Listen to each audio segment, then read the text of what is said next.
Hey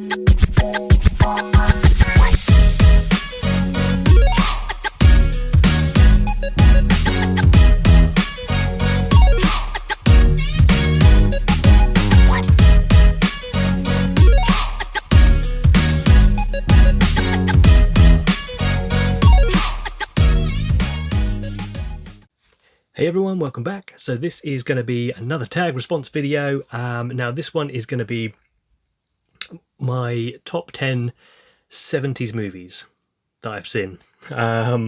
So yeah, obviously this was a tag video that I got tagged in by my good friend AP over at the Movie Cheer Pod. I think he still goes under. I forget people's channel names. I do apologise. I will obviously link this guy down below. Really good channel. Always love watching his content.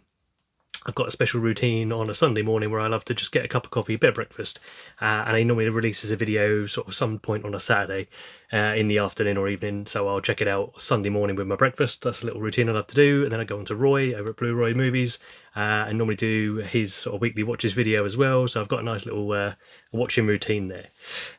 Anyway, let's get on to the main point of the video. So when I first, like AP said in his video, I was quite comfortable doing basically 2000s, 90s, 80s. When it gets to 70s, 60s, and as it goes further back, I feel less confident that I could just pluck some together to make a good list.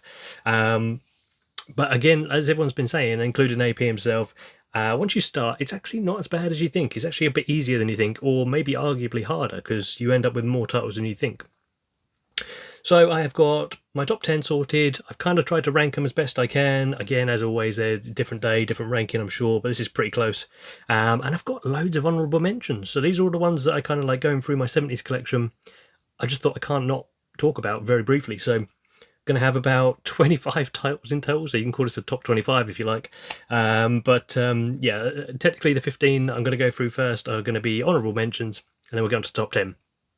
Let's go. Okay, so these are all honourable mentions until we get to where I say is number 10. Basically, so this one here is one of the ones that was probably one of the closest to being in the top 10, and it just didn't quite make it based on rewatch count, really. So I mean, what I've tried to do with the top 10 are ones that I can hand on heart say I've watched them, multiple times and enjoyed them. The honourable mentions, however, some of them I might have even enjoyed more, but I just haven't seen them in so long, or they're in so desperate need of a rewatch. I feel slightly bad about putting them above some others that I've watched many, many times and had so much joy watching. So that's the logic I've gone with. So we're kicking off as an honourable mention with Robert De Niro in The Deer Hunter. Yeah, so I'll be honest, I saw this quite a while ago. I remember just when you watch these certain types of films, once you finish watching them, some of them make such a hard impact on you. You just think, oh, that was such a great film. You may not go back to it for years, but it still sort of like ingrains in your mind after that first watch how good and how impactful it was. And that is one of them for me. So yeah, I couldn't let that one go. That was so close to being there, but if I'm being honest, I haven't seen it in many, many years. So I do need to go back to this one. Okay, so this is a nostalgia one for me. So this is one I had on VHS as a young kid, taped off the TV as we used to do back in those days, and yeah, it was one that I had on so many times on rewatch, and that is Pete's Dragon. So I know there's been a remake of this, which I have seen, and actually it's not as bad as I thought it would be, but this one will always have a special place for me because it was just one I grew up with. So I'm sure most people would know Pete's Dragon. Yeah, really enjoyed the animation, kind of mixing in with the live action there. I think I'd seen it in Bedknobs and Broomsticks before this, but this is the one that sort of, for some reason, I really enjoyed. Maybe it's the kind of coastal setting, which I quite like in films. But yeah, Pete's Dragon is another honourable mention. So when I first started thinking about the list, before I really put any sort of detailed thought into it, this was one of the first ones that popped up in my head. But again, it suffers from that thing I talked about with Deer Hunter, where it's such an impactful film when you first watch it. It kind of goes on an instant classics, list in your head forevermore. But I can't honestly say I've watched it more than once since watching it, and I was probably a teenager last time I watched it. But that is Al Pacino in Dog Day Afternoon. So yeah, I do remember the loose plot of this one. Two guys sort of like robbing a bank, I want to say, with a bit of a sort of a surprised ending, I would say, for the time period anyway, if I'm remembering that right. But yeah, one that had such an impact on me in terms of when you watched it and you kind of walk away thinking, wow, I know I've just seen a classic film. So yeah, that one definitely has to go on the honourable mentions list. Now, I'm going to have to repeat myself again here for the same logic on this one, and that is Straw Dogs. So yeah, again, this one's been remade in the early 2000s, but this is obviously the 70s version.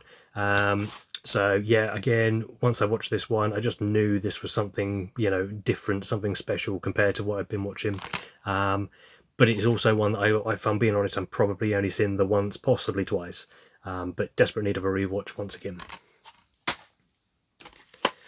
Now, this one I think I've seen a couple of times, but again, not for a long time. And this is one where it has a very famous scene, or a scene that everyone will kind of like think of whenever you see the cover, and that is Deliverance. So yeah, makes you scared of banjos, that's for sure. So whenever you hear a banjo play and you're in the woods, run. Yeah, Deliverance. Now, this is set on the water, obviously, for some of it, which is another kind of like personal thing I really enjoy watching on films, where they kind of like someone's traveling on water or anything filmed around water, lakes and that sort of thing.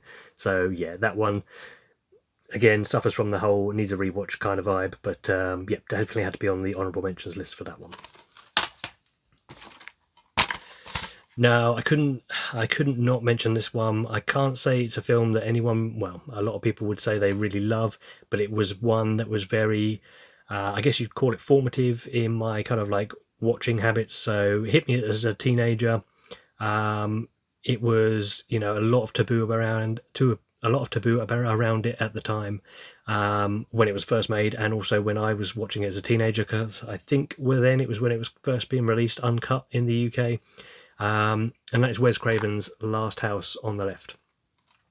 So yeah, again, it was one of those ones where when I first watched it, I was getting into horror. I was getting into like looking into these films that were being remade in the early 2000s, looking back at the classics that they came from, and kind of unraveling what had been going on, like unawares to me, with the whole video nasty thing back in the day.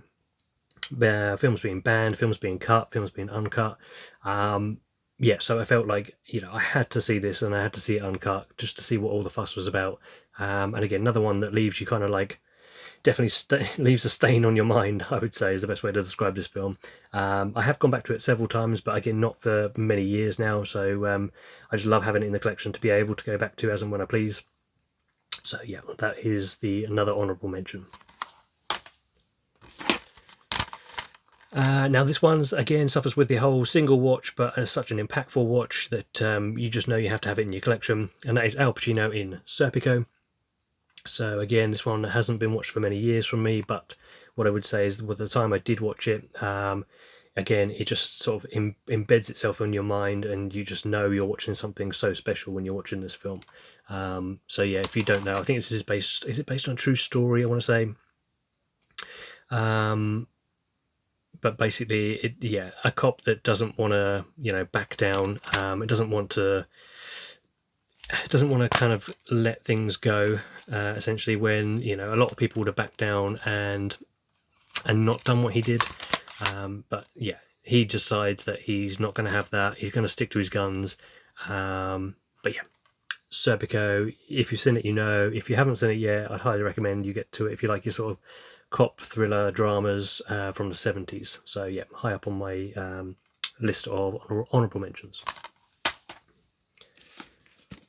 Now, this one was one I've only seen very recently in the last sort of 12 months, and this was one that I think I'm pretty sure Tarantino was a big advocate for, and this is a movie called Thriller. So yep, this is a kind of revenge movie, not too dissimilar in sort of tone and topic to something like Last House on the Left, but just told in a different way. It was, again, one of these ones where it really just embeds itself in your brain once you've watched it. Its style, its violence, there's an eye trauma scene in this one, which, you know, I'd argue is one of the best I've ever seen. if you can say best. One of the most impactful, should we say. Super nice set as well from Vinegar Syndrome, this one. So this is the 4K set. But yeah, that one had to go on the honourable mentions list as well. So yeah, thriller. Another one here, which is again suffers from this classic one watch, but such an impactful movie. Jack Nicholson in One Flew Over the Cuckoo's Nest. So again, remember watching this one way back, and after leaving the film, just it sits in your mind for days afterwards. So you know it's something special. This is another one that I've only seen in the last sort of few years, I think it would have been. And this is a Jeff Bridges movie, which is the version of King Kong, made in the 70's. I just love the practical effects in this. Now, I'm a sucker for practical effects and for monster movies or big creature features. So, yeah, to watch this and to see everything just there on set practically, you know, the big kind of hand.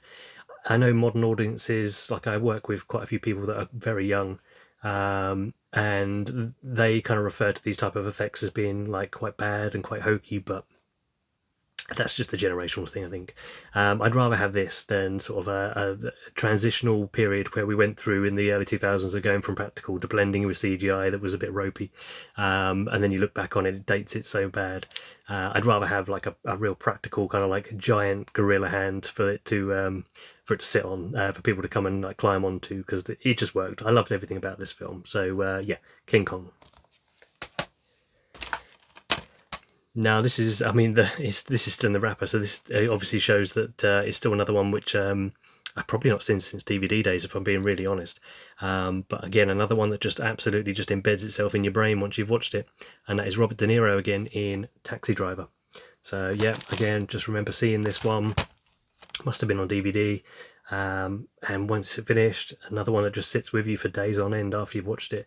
You just know it's an important film. So yeah, Taxi Driver. Now I've got to give a shout out to my friend Bryn over at Torahans. So yeah, he put me onto this movie. We do share kind of like quite a few different crossovers with our movie tastes, and this was definitely one of them. And this is The Incredible Melting Man. So again, this one here, just gooey gore, special effects, practical effects in there. You can't say it's the greatest movie. I remember recommending this to a friend at work. Again, she was quite a lot younger.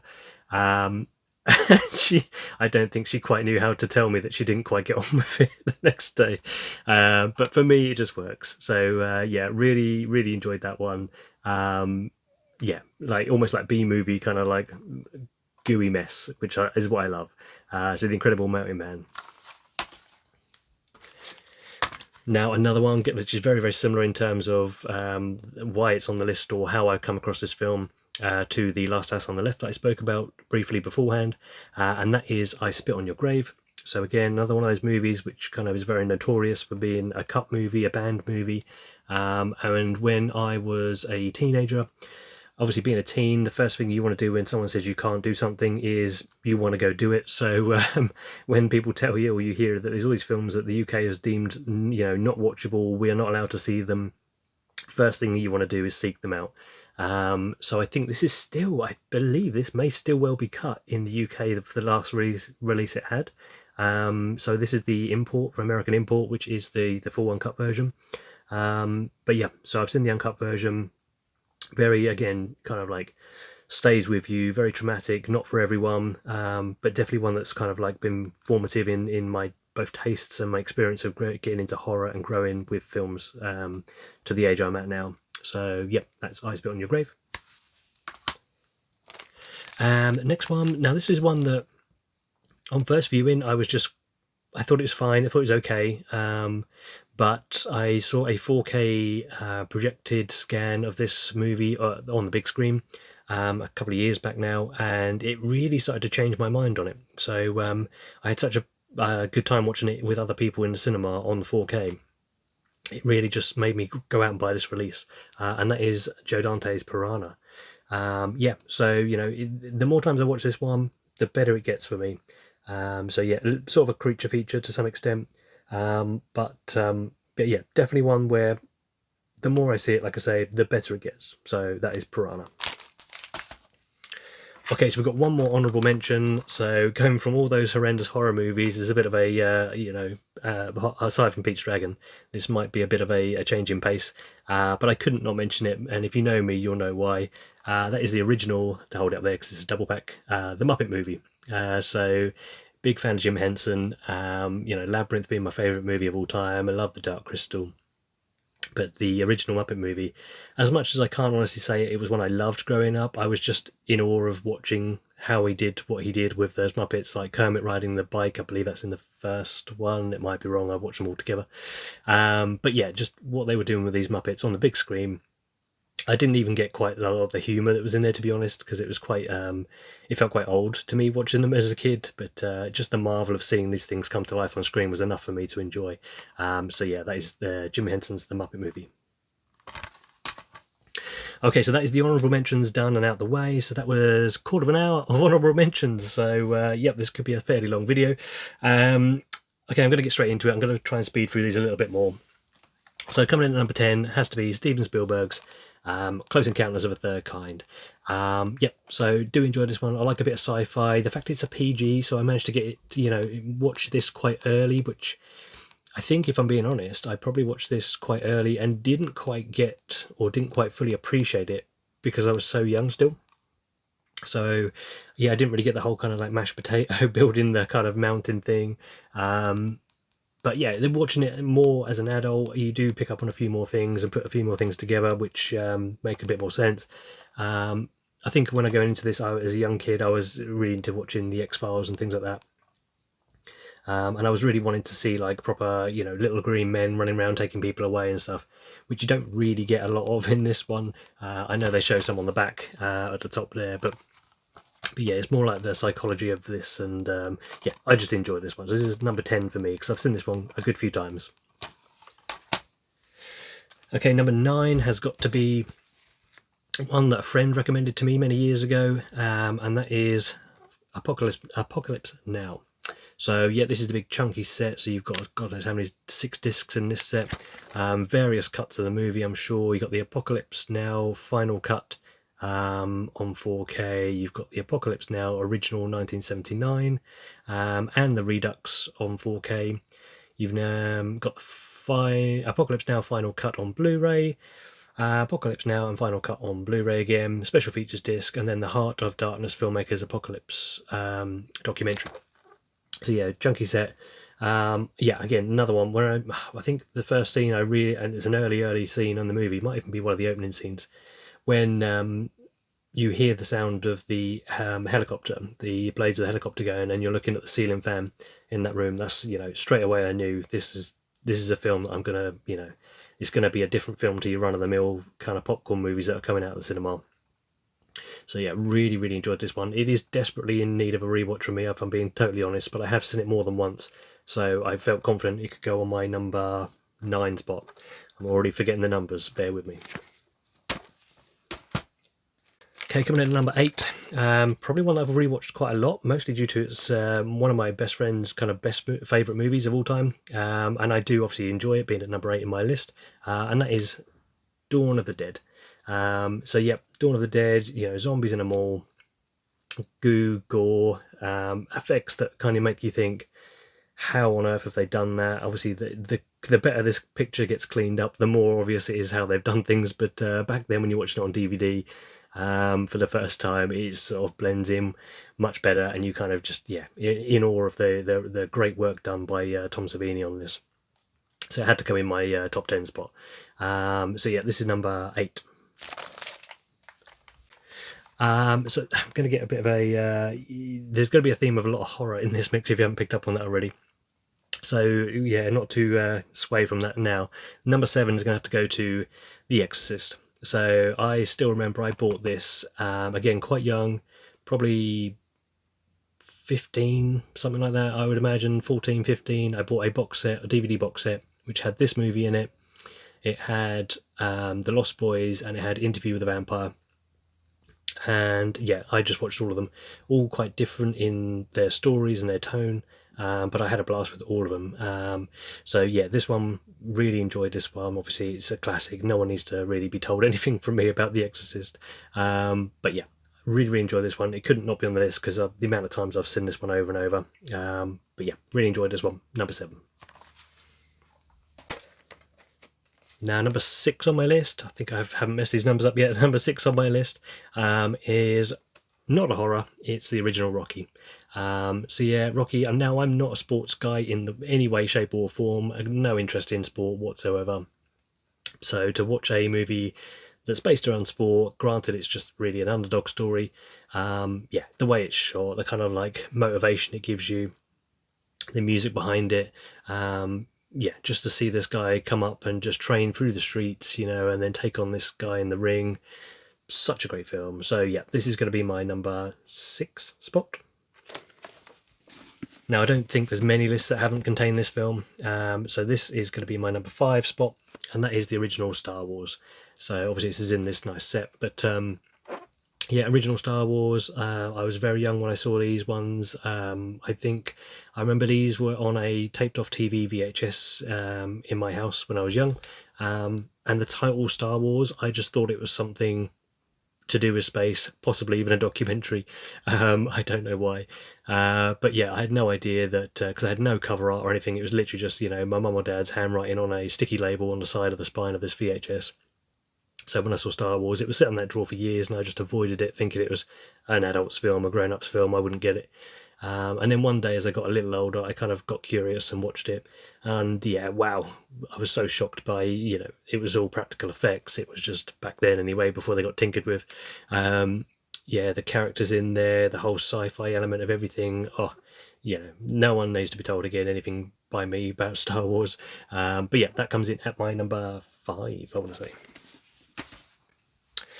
Coming in at number 4, this was a hard one to place because I do love this film, and it's really hard now. The higher you go up the rankings, the harder it is to guarantee you're putting these in the right order. But this is John Carpenter's Halloween. So yeah, one of the most rewatched movies of mine, probably ever, because it comes around every Halloween, obviously.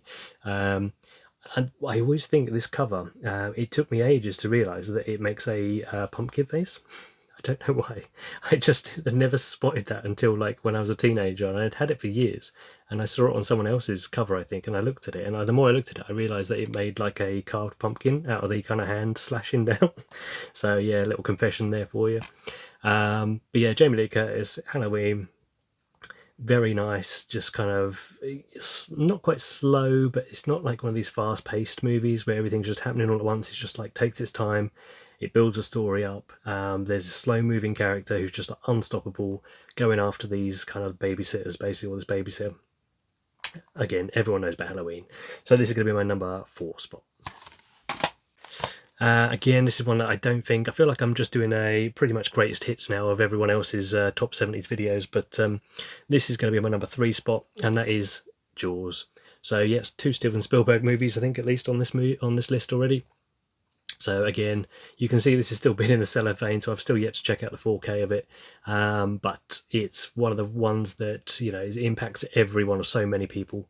I must admit, I wouldn't say I was terrified of going in the water after watching this, but it definitely makes you think twice sometimes when you've got your feet in there or you're swimming around and you feel something against your leg. It definitely comes to mind.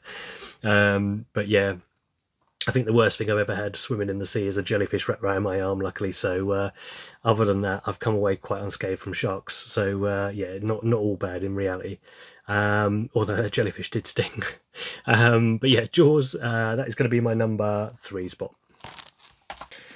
And number 2 is going to be a film which has probably it may well have had the most rewatches out of everything on my list, I think. And that is Tobe Hooper's Texas Chainsaw Massacre. Now, I know this looks sealed from the glossy finish, but I have opened it and slid out the box before.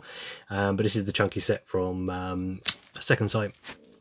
But yeah, absolutely adore this film. Like, as soon as I can watch this any time of year, but what I love doing is when it gets uncomfortably hot in the country, in this UK, is just going in my garage and throwing this on the projector system now. And just feel like the sweltering heat, being uncomfortable whilst watching it and feeling uncomfortable. So it was a weird thing to like, isn't it? But there we go.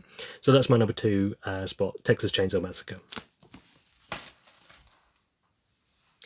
So coming in at number 1, there's probably one glaring one, obvious, that's not made my list yet. And again, this is very close second, I think, to being the amount of ones I've rewatched, and that's got to be Alien. Yeah, so a horror movie in space. It blends two things I love so well: sci-fi and horror.